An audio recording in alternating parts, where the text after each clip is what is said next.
magaalaa Harar irraa iddoo kiiloomeetira muraasa irratti argamtu irratti firaa fi aaliin isaa ni jirani. Akkasumatti ammaas hiriyoonni isaatis ni jirani. Gaafii eenyu kan jettuuf weellisaa Mustafaa Haraweeti.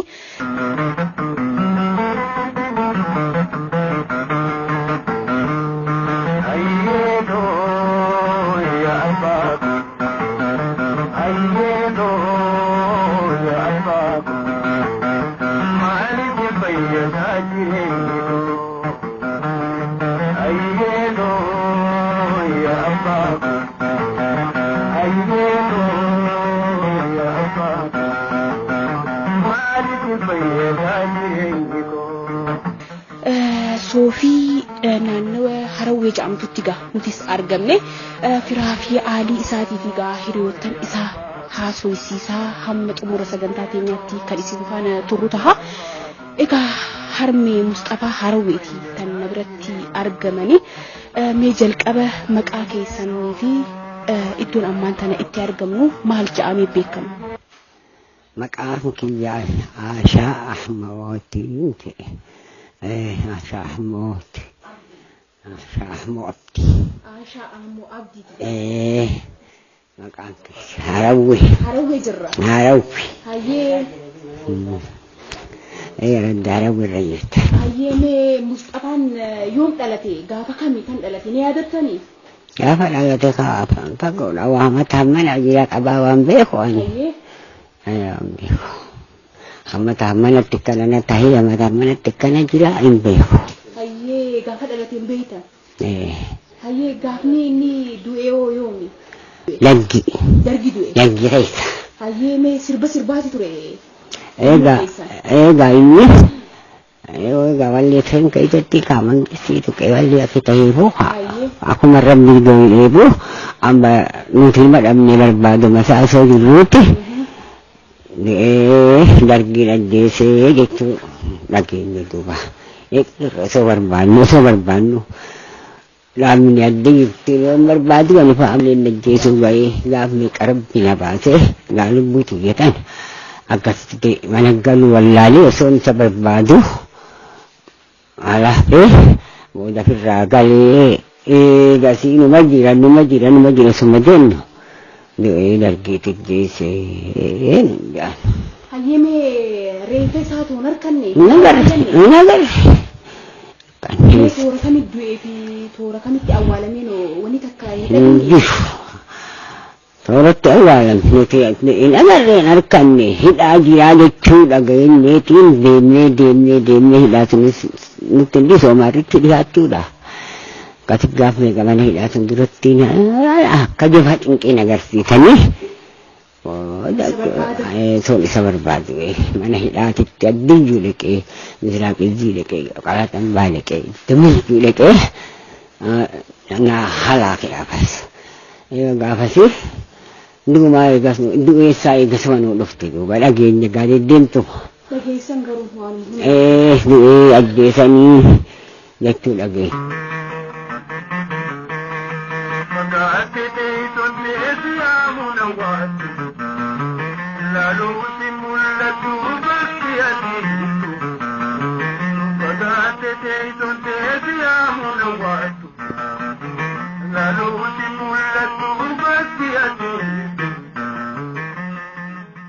Maqaan isaa eenyu ture? Eenyu baastaniif?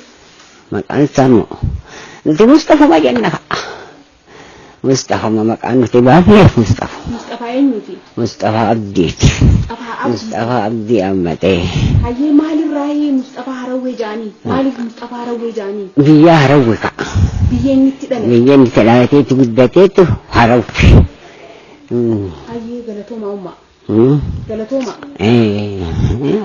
Egaa kabajamtoota daawwattoota televezyiinii Hararii harmeen Mustafaa Harawee umriidhaanis hedduu deemaniiti jiranii dilas haasawallee danda'uu baatan hamma tokko waan isaan nuuf haasawanirraa waan guddaa hubattan jenneeti yaanna. Mustafaa Harawee akkumaan jalqaba irratti isiniif ibsuudhaaf yaalitti aartii Oromootiif jecha wareegama guddaa nama kaffalee jiru tokko mee warreen wajjin guddatan hiriyoonni isaa gaafasii maal nuun ja'allaata hanga xumura sagantaa teenyaatti yoo nafaana turtan deebisaa isaa salphumatti ni argattan jeetii yaada ammas turtiin keessan nafaana haa ta'u.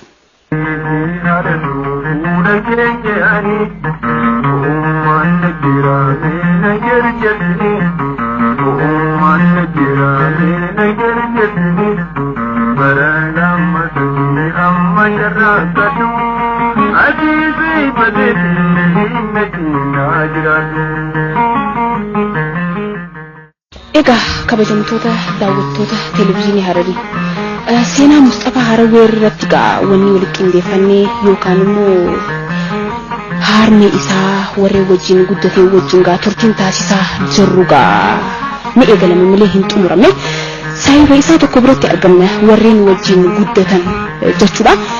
Mee saayibni isaa kun eenyu? Waa'ee isaatu maal beekan laata? Kanuma isarraa dhageenyu ta'a. Mee jalqaba irratti maqaa keessanii fi iddoo jireenya keessanii. Ani maqaan kiyya Muhammad Bakar Ahmadiin jedhama. Iddoon itti dhaladhees bakki ammatti argamu Aradduma Harawweeti. Kanaafuu waa'een seenaa Mustafaa Harawwee hiriyaa keenya inni Mustafaa Harawwee kun ani hiriyaa kiyya wajjin guddannee osoo wajjin taphannuu guddannee osoo tapha waqtii gartee ammaan tana guyyaa aruuza isaatillee wajjin wal cinaa dhaabbannee gizee sananii shaggooyyeen taphadha inninis ni taphata kunu Hamzaan kunis saahiba keenya waliin ni taphanne gaafa bariisisee isaatillee akkasitti taphannee wajjin aruuza isaatis nagaan geggeessine achi booda gaa anis ni qamanbar dargaggeessaa ta'eetiin filamee waqtii san dargee keessa booda inni taphaa kana bakka baasuu eegalemma osoo tapha eegalu nutis gaafa san mawwaaqoo jedhanii dargaggeessaaf shilingii guuf ati ol guddadhu gollisi booda deebinii jennee ani gizee san uummatarraa guuree akka inni ol guddatu nin gargaaree jechuudha. Kanaafuu shariikan isaatis gizee san Fanjishee fi isa Abdiin shanan mattoo Abbaas fa'a kanaatu akkasitti booda wajjin akkasitti tapha baasuu danda'e jechuudha. Tapha ammaan tana inni jechoota gizee san taphatu keessaa yoom isinii tuqeesi waqtii gaammaa afaan adareetiin Harawwee burtukaanee naymuzee amarsaa zaizaa shaa jedhanii afaan adareetii taphatan inninis hoggaasan shankoora Harawwee kamuuzaa wal keessaa karumaa Harar deemuu Harawwees nama geessaa ifaa dhaamiin qabnee muura samii keessaa turree wal agarree hanqa duwwaa geessaa azaabaa jannataas rabbiin nama geessaa ilma abbaan bakulaa gufuu teessu dheessaa jinjaroon jaldeessaa jibuu waraabeessaa je'eeti akkasitti akkana je'ee taphachuu ture inni soggaasan jechuudha. Silaa taphatu wanni kan hoggate sababaa sanitti dargiin qabee hidhamee sababaa sanitti du'aan addunyaa irraa galee jechuudha. Simbira addunyaadhaan galuu danda'e. Mee iddoon inni itti du'e yookaan immoo naannawa kanatti awwaalameen odeeffamoon nugee waqtii sun nama hedduu ammarreessatti gatanii dargiin fidee akkanatti doozarii shaqqaa baqaysee akkasitti ichitti nama hedduu harka duubatti hidhee achi gatee gaanii dhageenye malee ijaan hin agarree jechuudha hanqasan qofa.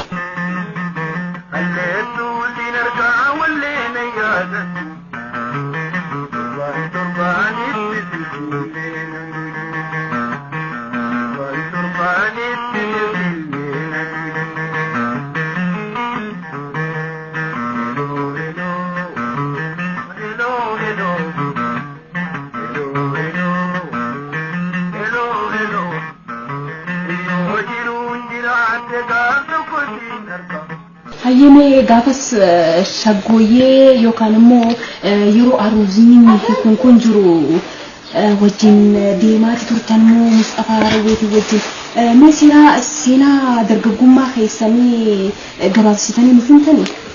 Wajjin deemaa turre gizee san gartee obbo shaggooyyee taphannu akka reefu jeessanitti wajjin taphanna beekte eegaa asiin biraa ol deeme immoo waggaa tapha kana eegalee go'aa misraaf jedhan galmaa Amir Abdullaahi kan achi bakki gaafas mattoo abbaas faajii wajjin taphatan eeganu biraa ol seene achitti amma duraan shaggooyyee taphannuun jijjiireeti eegale harawwee dhalattuun isii harar keessa jiruun isii rabbumaa tolchee uume haala amala isii jeeti akkasitti eegale jechuudha karaa kana.